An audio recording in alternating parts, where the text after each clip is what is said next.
9:17 p.m., Route 29 outside Culpeper, Virginia, and the rain was coming down in sheets, so thick the headlights barely cut 20 feet into the dark. The kind of rain that turns asphalt into a black mirror, where every pair of oncoming lights splits into four, and the wipers never quite keep up no matter what speed you set them to. The man behind the wheel of the silver Toyota Camry, a 2019 model with a dent in the rear quarter panel from a shopping cart at the Costco in Woodbridge, was doing exactly 53 in a 55 zone. He had his left hand at 10 o'clock on the steering wheel and his right hand resting on a thermos of black coffee that had gone lukewarm somewhere around Warrenton. His name was Marcus Trent. He was 54 years old. He wore a faded University of Virginia sweatshirt, grey joggers, and a pair of New Balance sneakers that his daughter kept telling him were embarrassing. His reading glasses sat on the dashboard, where they always slid when he braked. Marcus was thinking about his dog, a 14-year-old beagle named Chester, who had stopped eating 2 days ago, and the vet had said the words, "comfort care," over the phone that afternoon, in the gentle tone people use when they mean there is nothing left to do. His wife Diane had texted him a photo of Chester lying on his favorite blanket, the green fleece one with the holes chewed through both corners, and Marcus had pulled over at a gas station in Gainesville to sit with that photo for a few minutes before getting back on the road.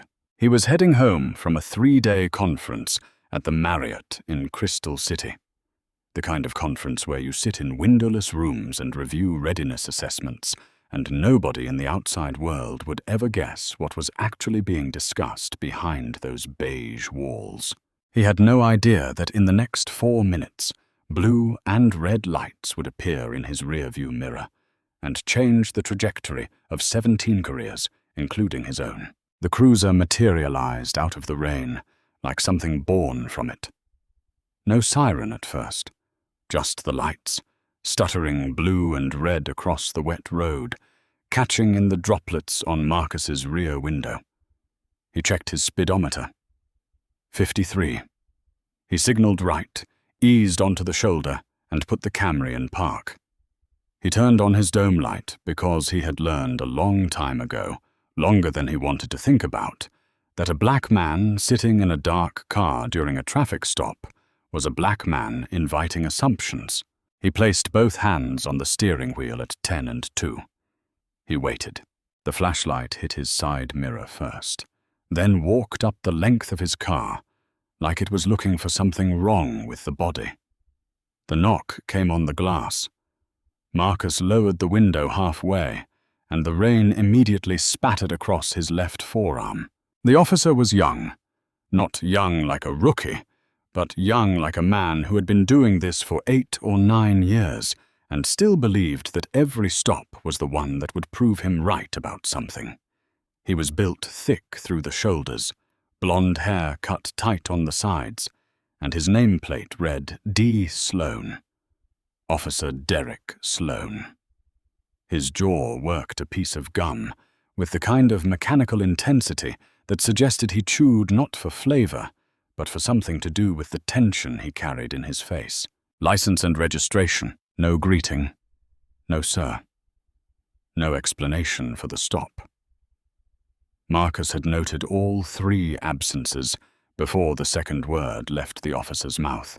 Of course, officer. Marcus moved his right hand slowly toward the glove compartment. I'm reaching for my registration. It's in the glove box. Sloane's flashlight tracked Marcus's hand like a scope. Make it slow. Marcus retrieved the registration and his license from his wallet, which was in the center console, and handed both through the window. The rain was soaking the left side of his sweatshirt now. He did not complain. He did not ask why he had been stopped.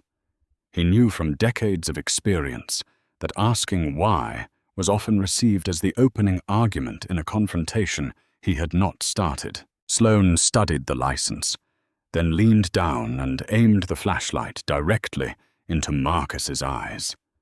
Marcus did not flinch, though the beam was sharp enough to leave green ghosts in his vision. "Where you coming from tonight, Marcus?" The use of his first name. Another note filed. "A conference in Arlington," Marcus said evenly.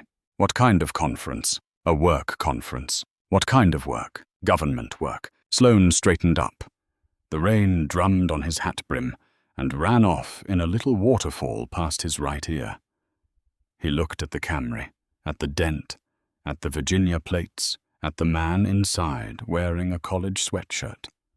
"Government work," he repeated, and something in his voice had changed. It had curdled from routine authority into something personal, something amused.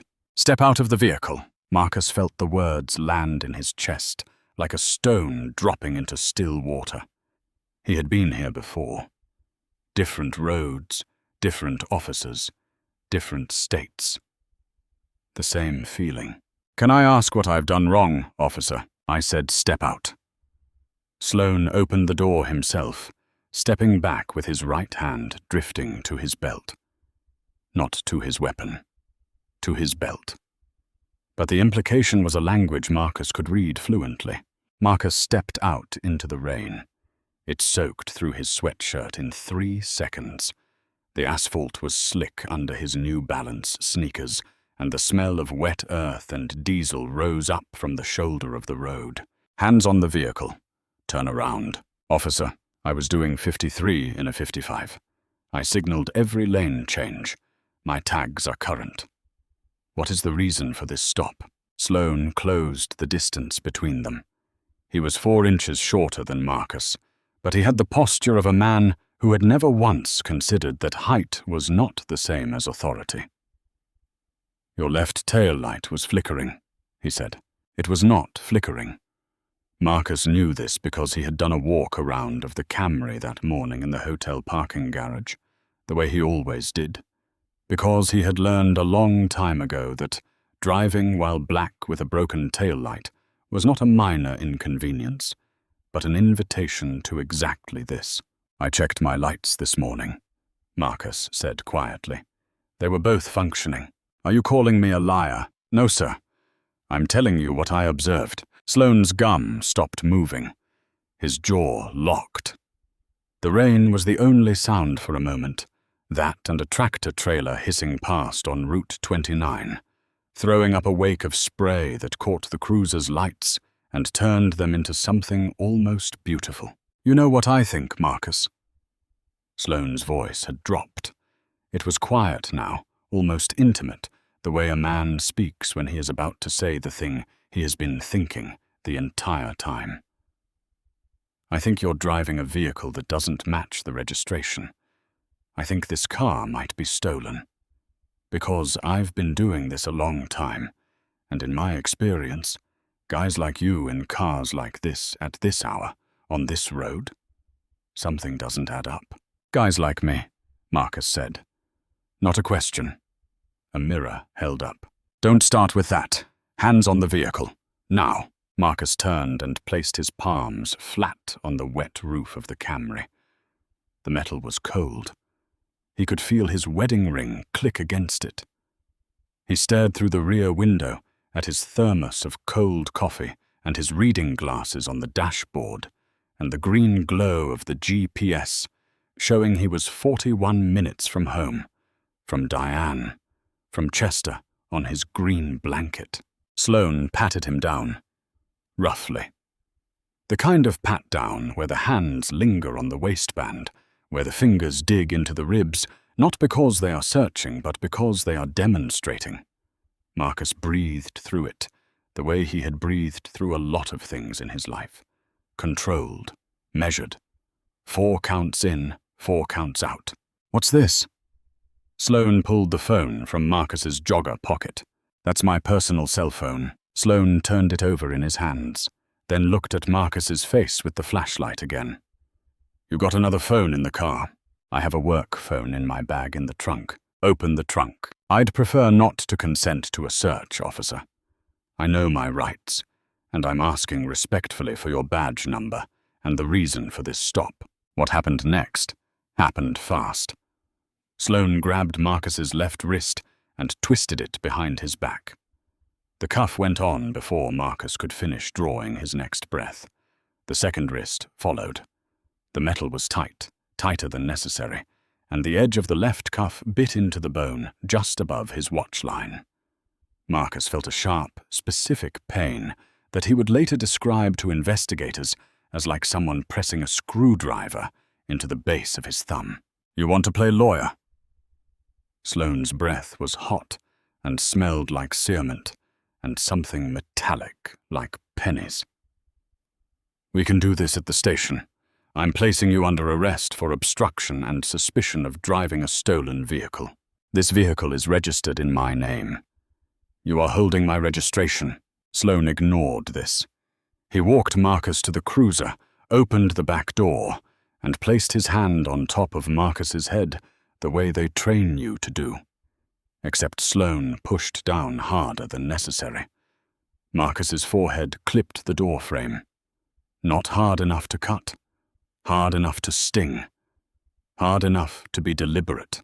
In the back of the cruiser, Marcus sat with his hands cuffed behind him and his wet sweatshirt clinging to his skin. The vinyl seat smelled like disinfectant and old sweat.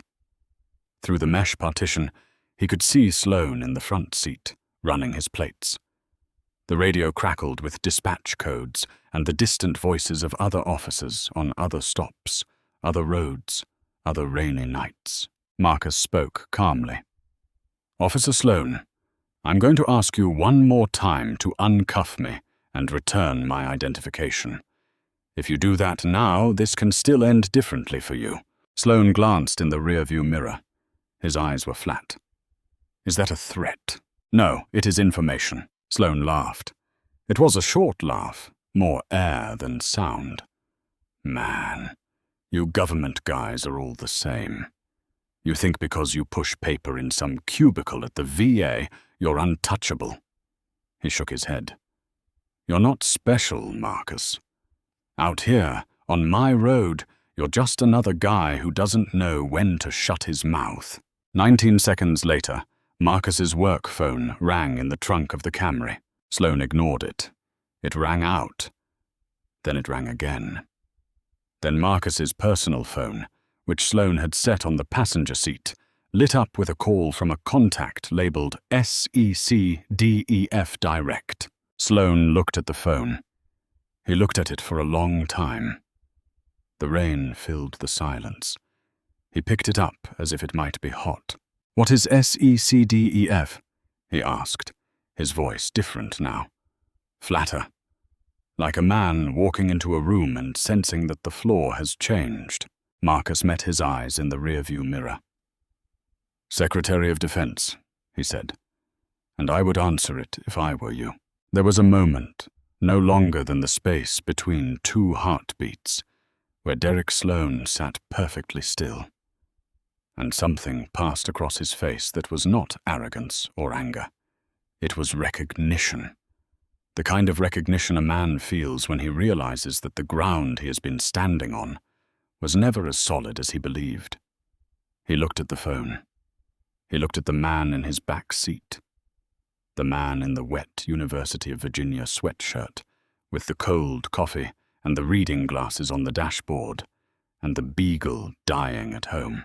He did not answer the phone. Instead, he got out of the cruiser and walked back to the Camry and opened the trunk.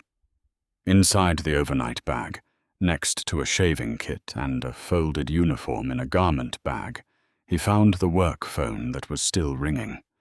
And next to it, in a leather credential case, he found the identification badge for the Pentagon and the name printed beneath the photograph.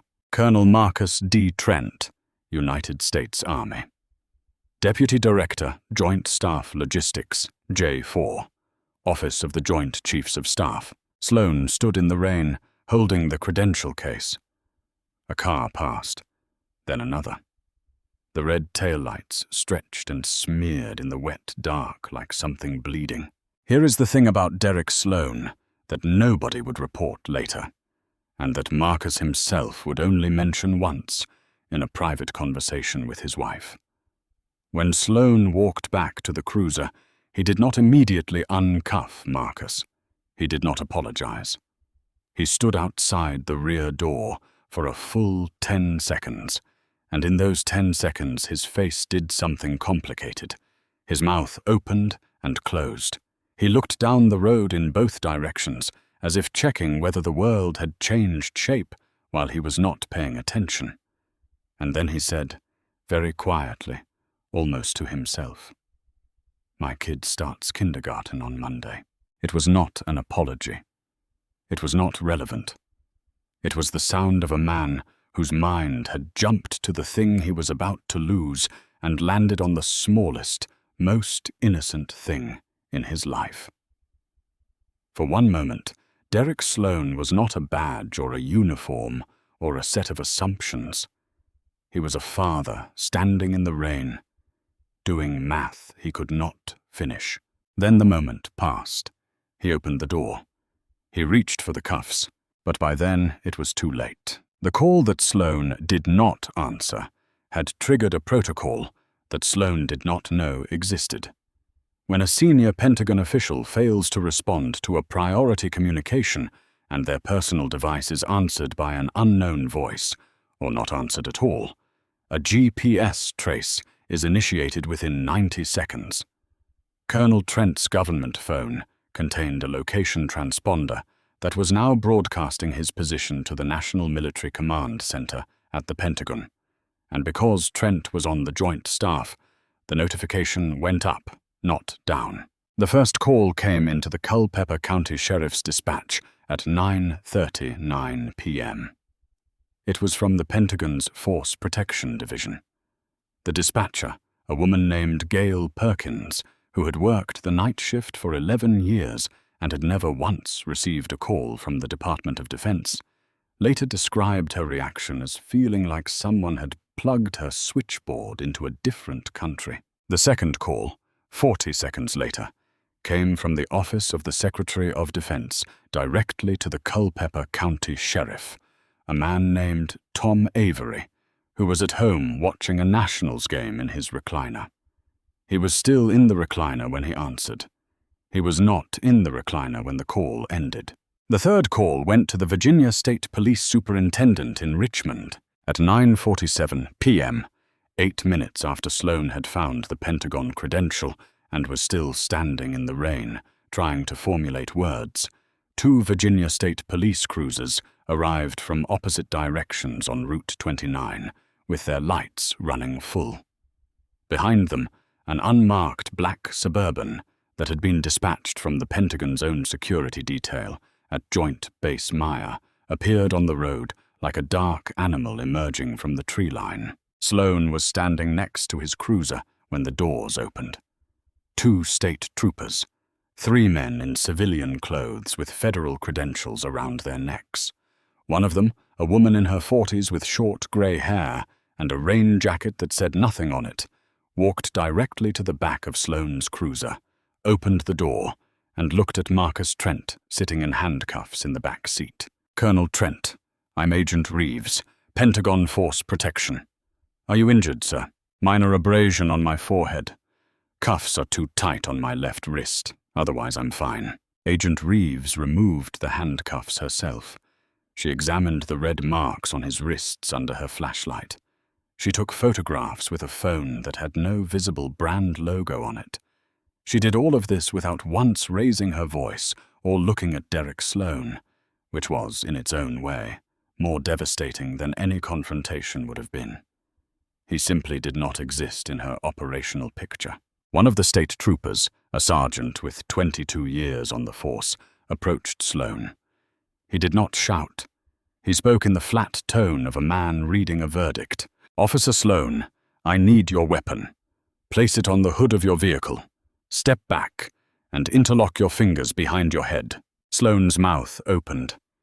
"Sarge, listen, I didn't know who he—" "Your weapon, on the hood, now." Sloane complied. His service pistol looked small and dull on the wet hood of the cruiser, the rain beading on the polymer frame. Then his badge.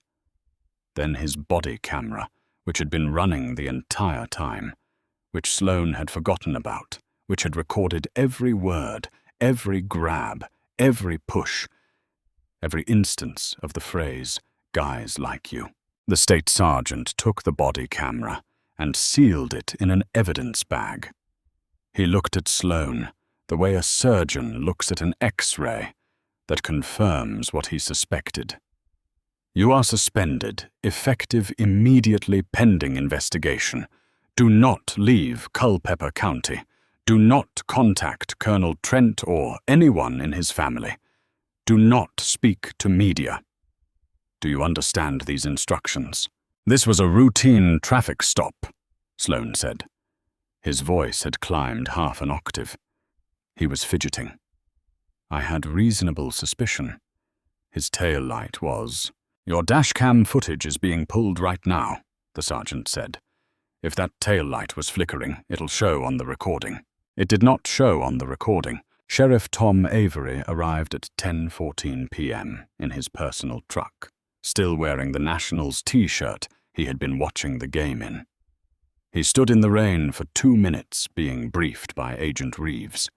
When the briefing ended, he walked to where Sloane was standing alone by his cruiser, stripped of his weapon and his badge, and he said 4 words. "What did you do?" Sloane began to explain. He talked about the tail light.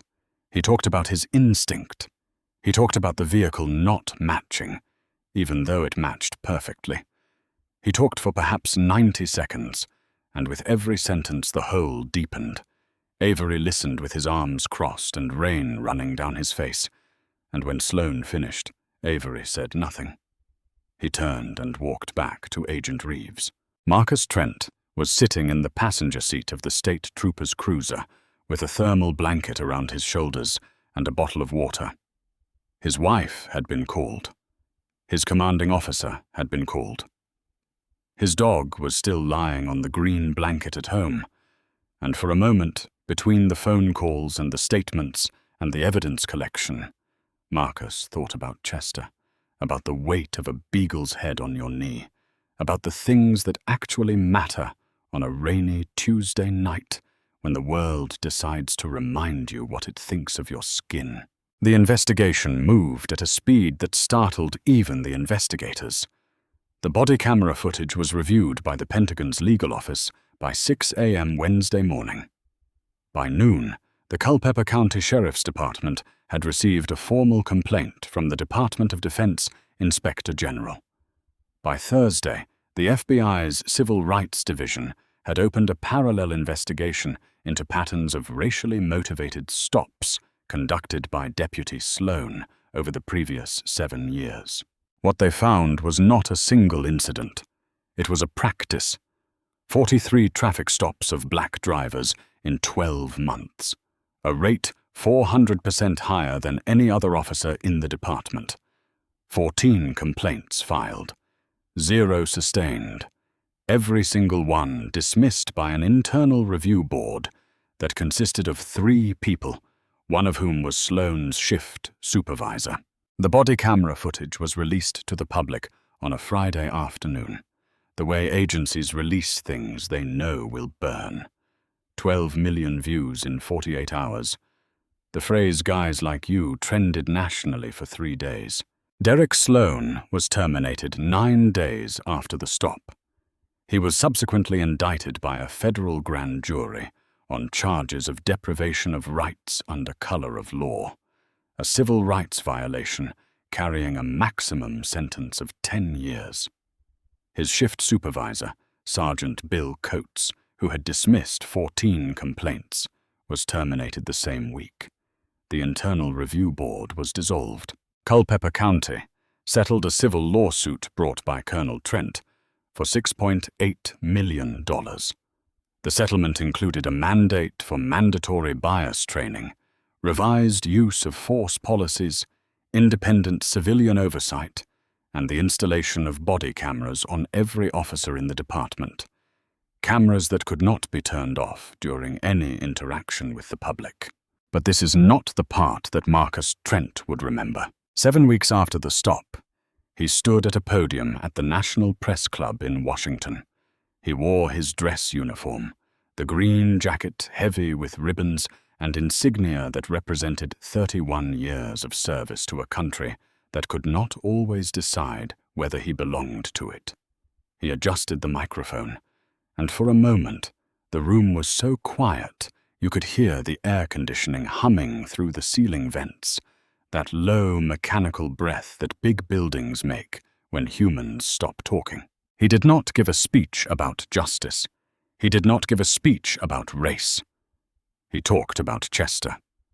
He told the room full of reporters and cameras and Pentagon officials that his beagle had died the morning after the traffic stop, and that he had missed the last night of his dog's life because he was sitting in the back of a police cruiser on Route 29 with handcuffs cutting into his wrists. He said that when he finally got home at 2 a.m, Chester had lifted his head from the green blanket, looked at him, and put his head back down, and that by 7 a.m, the blanket was just a blanket. He paused. He took a drink of water. He said, "I can litigate the $6.8 million. I can testify at the trial. I can push for every reform on the list. But nobody can give me back that night." Then he folded his notes, stepped away from the podium, and walked out of the room. 3 months later, Derek Sloan pleaded guilty to 1 count of deprivation of rights under color of law. He was sentenced to 22 months in federal prison. When the sentence was read, he stood with his hands at his sides in a gray suit that did not fit well across the shoulders, and he stared at the desk in front of him with the concentrated blankness of a man who is trying very hard not to be in the room he is standing in. His wife had filed for separation 2 weeks earlier. His son had started kindergarten without him. On the day Sloan reported to the Federal Correctional Institution in Cumberland, Maryland, Marcus Trent was at home in Woodbridge, Virginia. He was sitting on the kitchen floor with a new puppy, a beagle mix from the Culpeper County Animal Shelter, 8 weeks old, ears too big for her head, chewing on the corner of a green fleece blanket that still had 2 holes in it from a dog who had loved it first. Diane took a photo. Marcus did not smile in it. He was looking down at the puppy with an expression that was not happiness exactly, but something adjacent to it, something that lived in the same neighborhood. The puppy had fallen asleep with her nose pressed against his knee, and his hand rested on her back. And outside the kitchen window, the dogwood tree was dropping white petals onto the lawn in the late October wind, each one landing without a sound.